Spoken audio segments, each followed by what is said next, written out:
Aujourd'hui, je possède un simulateur de course. Donc, la base, la théorie, c'est que ça lie la télémétrie d'un jeu vidéo et ça les envoie dans des objets qui vont me permettre de vivre la voiture, comme par exemple le vent, la vibration du moteur. Et je me posais une question, est-ce que tous ces éléments transposés pour le vol seraient une expérience incroyable? Alors, l'histoire commence quand c'est la période du Black Friday. Et j'ai craqué pour ce combo Otas. À cette période-là, j'y connaissais rien. Je sais pas c'est quoi le vol. Je me dis que pour voler, il me faut des accessoires. Donc, j'achète ça. Il y a un manche et une manette de gaz qui va me permettre de vivre l'expérience de vol. Je me dis maintenant, il faut que je l'installe dans mon simulateur. Ici dans mon studio, j'ai deux simulateurs. J'ai un simulateur le plus récent qui est le simulateur Porsche. Et je me dis où je pourrais installer ces accessoires. Mais là, j'arrive à un petit souci, c'est que mon setup Porsche, il est juste trop plein. Il y a trop d'accessoires et ça va pas trop. Par contre, mon simulateur F1 typé monoplace, j'ai encore un peu de place, donc je me dis, celui-là, il est pas mal. Donc ce que je vais faire, c'est que je vais démonter mon setup Porsche, je vais le remettre sur des roulettes, je mets une crique, etc. Je le déplace et je mets mon simulateur F1 pour pouvoir accueillir le nouvel accessoire qui va me permettre de vivre un avion. Enfin, c'est l'objectif. L'objectif, c'est d'essayer de sentir l'avion dans le simu. Est-ce qu'on va y arriver? Franchement, à ce stade de l'expérience, ça fait 1 mois que j'y joue et je me pose quand même cette expérience-là. Je me dis, cette question-là, je me dis, est-ce que tout ça sert vraiment à quelque chose? Je sais pas trop. Je commence à bricoler et je me dis, bon, j'ai pas des accessoires où on va positionner la manette de gaz et le joystick. Moi qui suis droitier, je me dis le joystick, je le mets à droite. Même si dans certains avions, j'ai vu dans certains setups, ils le mettent à gauche. Donc à droite, pas de problème. J'ai un support de boîte à vitesse, je vais pouvoir le mettre à droite. À gauche, par contre, j'ai un petit problème. C'est que je me dis où je vais positionner cette manette de gaz. Parce que moi, je veux absolument la mettre à gauche, je peux pas la mettre à terre. Au début, j'ai pris ma chaise, je la mets sur ma chaise, mais c'est pas idéal parce que ça bouge. Vu que la manette de gaz a une résistance qui va te permettre en fait de bien doser pour être précis en termes de puissance de gaz, de puissance de moteur que tu veux donner à ton avion. Donc je me dis, je vais acheter une imprimante 3D, j'ai déjà acheté une imprimante 3D et je voulais déjà commencer à expérimenter cette nouvelle pratique pour créer des accessoires. Donc j'imprime vite fait 2-3 profilés à moitié, je les bricole avec des serre-câbles, je pose le truc et je me dis, c'est bon, ça marche. Testons l'expérience. Et puis je me dis, c'est un peu trop bas, la petite manette de gaz, donc j'imprime encore d'autres profilés de 10 cm que je trouve sur internet. Je les fais monter, je les visse avec des vis, des petits colsons, et donc ça fait vraiment l'affaire actuellement pour mon setup F1. Parce que le problème, c'est que tous les accessoires du setup Hoplite sont droitiers, ils sont pas gauchers. Et donc je peux pas installer un truc à gauche parce que il n'y a pas de produit qui est destiné à ça. Donc, pour l'instant, pour ma pratique et pour mon expérience, je me dis, c'est amplement suffisant, ça fera l'affaire. Ça tient, c'est pas super rigide, mais ça marche, je suis bien installé, la hauteur est bonne, mon expérience peut enfin débuter. Et je t'avoue que je suis quand même un peu fier du résultat parce que moi qui débute l'impression 3D, je sais pas si je vais en faire une vidéo parce que je me sens pas encore légitime ni bon là-dedans. Donc, mais je suis assez content parce que ça m'a permis vraiment d'aller explorer, d'aller imprimer plein de choses, comme par exemple mon Stream Deck, comme par exemple mon petit dashboard sur l'écran, j'ai imprimé un truc en plus. Ou alors par exemple j'ai mes lumières qui sont là derrière, j'ai pas de support adapté, j'avais envie d'en créer un, donc j'en ai créé un. Spécifiquement, je l'ai imaginé, j'ai commencé à le créer sur Fusion 360. C'était compliqué, faut l'avouer, au début je comprenais pas comment ça marchait, mais je suis quand même assez fier de moi pour les petits objets que j'ai commencé à créer, et je me dis que si j'ai appris ça maintenant, qu'est-ce que ça va être quelle va être ma compétence dans 1 an, dans 2 ans? Et donc, ça ne peut que s'améliorer si j'essaye à chaque projet que je fais, de développer cette compétence, de créer des choses. Donc, super, je suis super content. Pour mon premier petit projet, je suis assez fier de moi. Maintenant que tout est en place et que je suis bien installé, je me pose quand même une question. J'ai les accessoires de vol, parce que sans ça, c'est comme un volant, je trouve qu'il n'y a pas cette expérience d'immersion. Quel jeu je joue? Et là, je me pose une question, je me dis, mais attends, moi qui suis franchement débutant, novice dans ce monde-là, je me dis, sur quoi je vais débuter? La plupart des gens parlent de Microsoft Flight Simulator. Je me dis, ok, est-ce qu'il n'y a pas d'autres jeux ou je sais pas. Donc, je me suis dit, je vais partir de la logique que le projet, c'est d'essayer d'appliquer tous les éléments que j'ai pour pouvoir sentir l'immersion de l'avion. Donc, je pars du principe que j'ai un système dynamique, les Simric 3, tu sais, les mouvements. Donc, je me dis, Si je pars sur les jeux compatibles avec mon système, je peux pas me tromper. Donc, je vais voir la liste des jeux compatibles de Cymric et je peux en retirer 3. 3 qui vont fonctionner avec mes V1 sans devoir chipoter à quoi que ce soit. Le premier, c'est DCS. Je pense Digital Combat Simulator. Donc, en gros, c'est un simulateur de vol, mais que pour les combats. Deuxième point, Microsoft Flight Simulator. Classique, tout le monde l'a. Troisième, c'est X-Plane. Donc, je me dis, j'ai 3 jeux à explorer pour pouvoir voir si l'expérience est bonne. Donc, je me lance sur DCS. Et là, mon expérience, elle est pas top parce que je trouve que l'accessibilité des DCS n'est pas si bonne que ça. Je m'installe, moi qui suis novice, j'y connais rien. J'arrivais même pas à faire décoller l'avion. Bon, par la suite, j'ai réussi. Mais au début, je comprenais pas comment ça fonctionnait. Et puis après avoir compris comment tout fonctionne, finalement, tu dois faire des missions, je sais pas. J'étais pas encore attiré ou j'ai pas tellement aimé mon expérience DCS à ce stade de mon expérience. Et donc, je me dis, passons sur Microsoft Flight Simulator. Et c'est là où j'ai compris que ce jeu, il était incroyable pour les débutants. Il est adapté à des débutants comme moi parce que tu vois tous les boutons qu'il y a, par exemple, sur mon, ici, sur mon, ma manette de gaz ou alors sur mon manche. En fait, il y a tellement de boutons et sur DCS, parfois, tu dois les mapper un par un, mais tu sais pas où les mapper. L'avantage sur Flight Simulator, c'est que ton produit, enfin, tes accessoires sont automatiquement détectés et tu as déjà des boutons préenregistrés. Donc, pour moi, ça m'a facilité la vie parce que je commençais à découvrir un peu les boutons, qu'est-ce que ça faisait. Et puis, en fait, l'introduction est juste facile. Et sur Microsoft Flight Simulator, que j'ai payé au passage, il n'y a rien qui est sponsorisé dans cette vidéo, que ce soit les objets, que ce soit les jeux, tout ce que je fais, rien n'est sponsorisé. Je sais pas si je l'ai dit, mais au moins comme ça vous le savez. Et donc je commence l'apprentissage, on va dire, le tuto qu'il y a sur Flight Simulator. Il est ultra bien fait. Ça va vraiment me permettre d'avoir cette introduction et de comprendre les bases du vol et comment faire piloter mon avion. À ce stade de l'expérience, c'est dingue. J'ai un setup rigide, j'ai mes accessoires de vol, j'ai mon écran, l'expérience est bonne. Super. Passons maintenant à la prochaine étape. Je me dis, qu'est-ce que je pourrais encore faire pour rendre l'immersion meilleure? La première chose qui me frustre au plus par rapport à mon expérience de course, c'est que dans un avion, tu as énormément d'informations. Tu as un dashboard, parce qu'en course, tu as juste un dashboard, tu as des éléments de télémétrie, c'est sommaire. Mais dans un avion, tu as énormément d'informations, que ce soit la vue, que ce soit les informations du cockpit, que ce soit la hauteur, l'altimètre, énormément de data que tu peux voir via l'ATH. Mais moi, ce qui m'intéressait, c'est de voir tout dans l'avion. Et donc là, je me dis, en course, on a souvent utilisé le eye tracking, tu sais, le truc qui bouge dans tous les sens. Et là, on a plusieurs choix, comme par exemple juste avec la webcam, comme avec la barre Tobii que j'ai aussi, ou alors le track IR, je crois, qui fonctionne le mieux, à ce que j'ai vu en tout cas. Mais là, j'ai une webcam qui était déjà installée, donc ce que je veux faire, c'est que je vais installer Beam Eye Tracker. J'ai la version payante, mais il y a la version gratuite. Je pense que tu as 4 heures gratuites ou 3 heures gratuites, donc tu peux le tester aussi si tu as envie d'essayer. Donc j'installe ce truc, je règle les paramètres pour que, en fait, quand je tourne la tête, que ça va pas derrière, je règle exactement ce qu'il faut. Je pense que je suis à 20% de mouvement. Et là, je commence à piloter et voir si ça marche bien. Et franchement, c'est nickel. Je tourne ma tête, l'avion tourne. Parce que, tu sais, quand tu fais des manœuvres, quand tu tournes à gauche, tu tournes ta tête et tu veux voir un peu la piste, tu vois.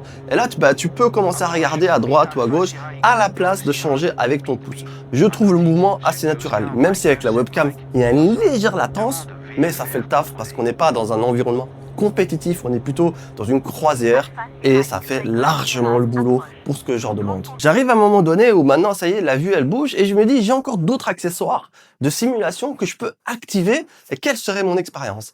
La première chose que je fais, c'est que j'ouvre SimHub. SimHub, on a tellement l'habitude de l'utiliser dans la course et je me dis en vol, quelle serait mon expérience? Donc, j'ai des base checkers, tu sais, les trucs en bas là, qui vont me permettre, par exemple, de sentir le passage de vitesse. Et donc, je me dis, ces base checkers peuvent être utiles. Et dans SimHub, justement, je vais pouvoir activer certains éléments. Par exemple, le ronronnement du moteur quand je le démarre. Voilà, quand il monte en régime, ça fonctionne super bien. Malgré le fait que ça fait quand même du bruit, parce que ça vibre, il faut bien le régler. En plus de ça, par exemple, quand tu es sur la piste, sur l'aéroport, tu vas sentir, par exemple, le tarmac. Tu vas le sentir aussi là. Deuxième point aussi, tu vas sentir aussi quand les volets, je pense, s'ouvrent. Bref, il y a 2-3 éléments qui sont juste destinés au vol dans SimHub. Et je me dis, ça fonctionne super bien, autant les activer, c'est déjà installé. Et là, tu sens un tout petit peu plus l'avion dans ton simulateur. Tu as la vue, plus t'as les vibrations. Et je me dis, bah, j'ai un dashboard quand même. J'ai un dashboard à côté, j'ai un petit écran secondaire. Autant lancer un dashboard comme en simulation de course. Et je cherche des dashboards sur SimHub et je trouve pas. Ça fonctionne pas sur Microsoft Flight Simulator. Malheureusement, il n'y a rien qui fonctionne, donc je me dis, je vais faire des recherches, et c'est là que je trouve Microsoft, je pense, Pop-up Manager, je suis pas sûr du nom, mais en gros, ce truc permet en fait d'aller enlever des éléments du cockpit que tu as de l'avion et les installer dans un dashboard externe. Bon, moi j'ai un dashboard 16/9, mais je pense qu'il faut avoir des dashboards carrés parce que l'écran ne s'adapte pas forcément.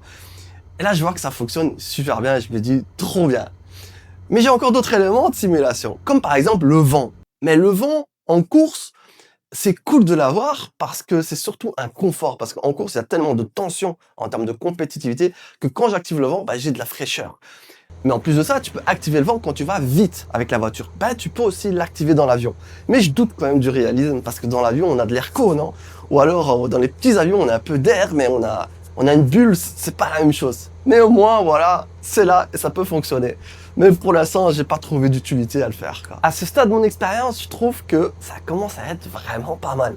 Et si j'allais encore un tout petit peu plus loin, j'ai un système dynamique. Alors, ce système dynamique, il est ultra adapté pour la course sur circuit.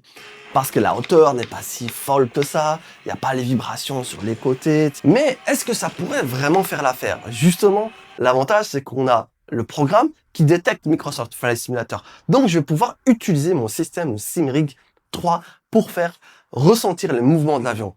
Mais quand j'arrive dans le programme Simrig, il le dit clairement que le Microsoft Flight Simulator est en bêta test, c'est-à-dire c'est encore, tu vois, c'est pas encore abouti. Ah, c'est vrai, parce que quand tu utilises que les paramètres de base dans le système Simrig, c'est pas fou, parce que c'est très léger, c'est très fin, et finalement, c'est presque inutile. C'est à ce moment-là que je vais dans le programme et je vais commencer à diminuer. Enfin, diminuer. Je vais plutôt tout augmenter, parce qu'en fait, tout est tellement lent. Mais par contre, ce que je vais faire, c'est, contrairement à la piste, ben, la rigidité des ressorts, elle est beaucoup moins forte, vu qu'on n'est pas sur quelque chose de dur, on est plutôt sur quelque chose on veut voler avec les nuages. Donc à ce moment-là, je diminue complètement la rigidité de mes vérins, j'augmente l'amplitude de tous mes vérins pour vraiment exploiter le maximum de débattement dans ces vérins, pour pouvoir sentir l'avion voler. Et avec ça, franchement, je me sens bien. Je sens que on commence à arriver à quelque chose. Que ce soit au niveau du décollage, on sent vraiment l'avion s'affaisser. Surtout quand tu vas changer d'angle au niveau du volant, au niveau de l'avion. Ou alors quand tu vas atterrir, tu vas vraiment sentir ce boum quand tu vas descendre au niveau de la piste. Mais pas que, par exemple, tu peux aussi activer les turbulences, tu peux les mettre au niveau maximum. Dès qu'il va y avoir, par exemple, l'avion qui va un peu atterrir sur le côté ou alors un petit trou d'air, tu vas le sentir dans les vérins. Et franchement, c'est pas mal. C'est pas mal. Peut-être que je m'excite un peu, mais j'ai vraiment adoré.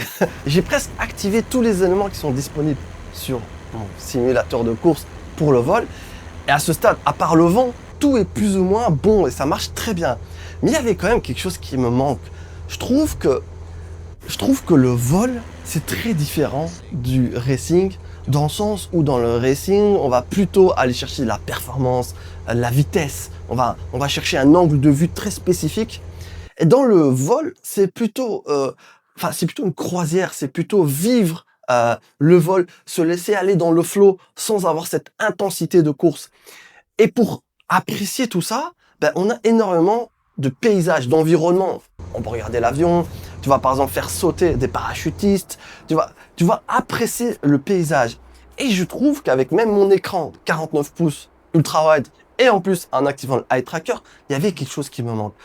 C'est là que je me dis, si j'ajoute à tout ça mon casque VR, je pense que là, ça va être incroyable. Je pense à ce moment-là de l'expérience, je me dis, ça peut être sympa. C'est à ce moment-là que je prends mon casque, mon Quest 3 qui est autonome. Je vais utiliser Virtual Desktop qui va me permettre en fait d'utiliser mon casque sans aucun câble, enfin pour être libre de mouvement.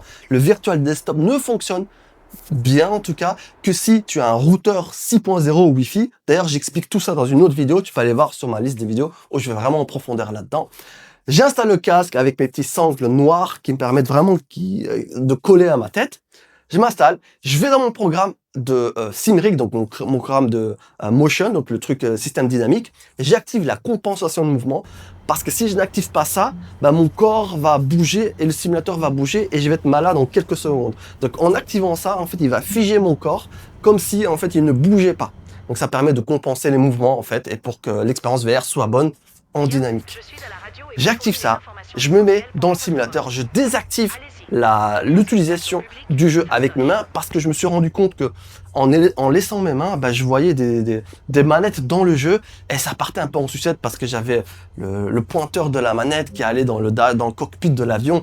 Et donc, ce qui se passe, c'est que j'ai repris une manette et je l'ai mis à côté, j'ai désactivé mes mains parce que j'ai pas trouvé de solution intermédiaire en tout cas. Et là, la magie opère. Je mets mon casque, je suis vraiment dans l'avion, je tourne le manche, l'avion pivote.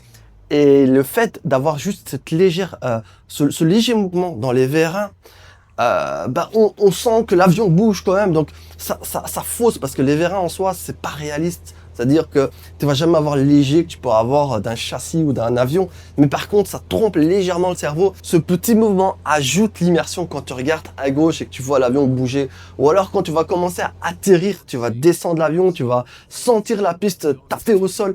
Même si c'est léger, même si c'est juste des effets, on va dire, trompeurs, bah ça fonctionne. L'alchimie opère. Je sens l'avion, j'ai l'impression d'être dans l'avion. Par exemple, il y a une mission où tu vas aller chercher une banderole publicitaire, tu vas devoir décoller de la piste, faire le tour, revenir, appuyer sur un bouton pour faire descendre une sorte d'accroche, tu vois, un hameçon, et tu vas passer, tu regardes avec la tête sur la vitre de l'avion pour pouvoir descendre avec, et vraiment aller au millimètre près pour aller chercher cette banderole publicitaire, puis remettre les gaz à fond et repartir. C'est tellement immersif, c'est tellement naturel, c'est tellement agréable, t'as vraiment l'impression de piloter un avion. Maintenant, à chaque fois que je vois des avions, quand je suis dans la vraie vie, je me dis, j'ai envie de le piloter, même si je suis tellement à des années-lumière, j'y connais rien, je suis juste un enthousiaste. À quel point une machine peut te faire vivre des émotions. Et j'étais amoureux de cette pratique dans le sim racing. Et là, je trouve que dans le vol, juste en rajoutant 2 accessoires, enfin un accessoire qui est, on va dire, divisé en 2, bah ça permet en fait d'exploiter toute ma machine qui est là. Et juste, la magie opère quoi. Mais cette expérience, elle est bellifiée, bonifiée grâce au jeu Microsoft Flight Simulator, même s'il y a des gros soucis, et je t'en parle aussi, c'est que dans Microsoft Flight Simulator, la carrière est juste magique. T'arrives, d'abord t'apprends les bases du pilotage, et puis tu commences ta carrière. Et dans ta carrière, t'as plusieurs chemins, tu vas pouvoir aller explorer. Et je trouve que la carrière, elle est addictive dans le sens où t'arrives, tu dois gagner de l'argent. Grâce à l'argent, tu vas pouvoir débloquer des certifications. Ces certifications vont te donner accès à des avions plus gros, à plus de moteurs, et tu vas pouvoir aller par exemple jusqu'aux vols commerciaux pour apprendre toutes les procédures. Et je trouve la carrière addictive. Ça fait 1 mois que j'y joue. Parfois, je suis là jusqu'à 22 h à piloter mon avion dans le noir avec mon casque. C'est la folie. Je me suis éclaté dans cette expérience, franchement. Mais ça, c'est grâce au jeu Microsoft Flight Simulator où je trouve que la carrière est incroyable. Même si j'ai accepté, franchement, j'ai fait tellement de recherches, mais j'ai accepté le fait que ce jeu est buggé et qu'il ne fait que cracher. Il crache on va dire, sur une mission sur 2. On va dire, si je prends la globalité, il crache tout le temps. Il crache tout le temps. T'es en pleine course. Il se peut que ce soit juste dans le chargement du jeu, ou alors il se peut juste que t'as terminé toute ta mission que t'as fait pendant 30 minutes. T'arrives juste à l'aéroport, tu t'atterris et le jeu crache, il revient au bureau. J'ai cherché dans tous les sens, j'ai diminué les graphismes, j'ai augmenté les graphismes, j'ai fait la VR, sans la VR, j'ai pas trouvé de solution. Malheureusement, c'est une énorme frustration de ce jeu et qui, j'espère, va être corrigée dans le futur. Mais à ce stade, l'expérience est tellement bonne par rapport à la frustration que j'ai de ce jeu qui crache que je continue d'y jouer et que je prends énormément de plaisir à le faire. Et je crois que je suis complètement addict à cette nouvelle passion. Alors je sais pas que va être mon futur. Est-ce que je vais monter un simulateur 100% vol? En tout cas, ce qui est sûr, c'est que je suis en train de préparer plein de nouveaux projets pour l'année 2026. Et je t'avoue que ça va être très sympa. Il y en a plusieurs qui vont arriver normalement dans le mois de janvier, voire le mois de février. J'espère que tu as aimé cette vidéo. Je te dis à la prochaine. N'oublie pas de liker et abonne-toi à cette chaîne. Je sais pas si c'est le cas ou pas.